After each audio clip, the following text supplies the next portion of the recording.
Assalomu alaykum yurtdoshlar. Bugun Xudo xolasa 17-noyabr navbatdagi prezidentimizni Jizzax viloyati Gagarin tumanida Arnasoy tumaniga bordi.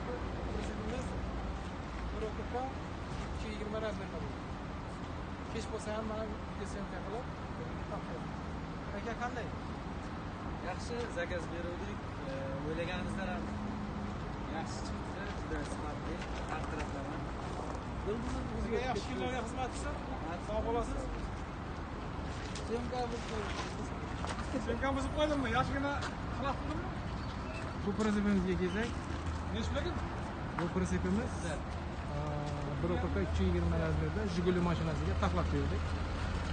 Har doimgidek zanjirlar bilan, betonlar bilan, ortiblar o'rnatib, taxlab, o'tmaslarni qilib, chiroyli qilib egaga topshiryapmiz. Gilchalari, tizimlari hammasi. Kimga shunday prezidentlar qiziq bo'lsa, bemalol telefon qilib bog'lanaverasizlar. Manzilimiz Jizzax viloyati G'allaorol tumanidamiz. Sog' bo'lasizlar. Xizmatdamiz.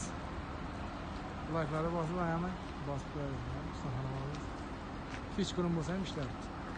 Sog' bo'ling.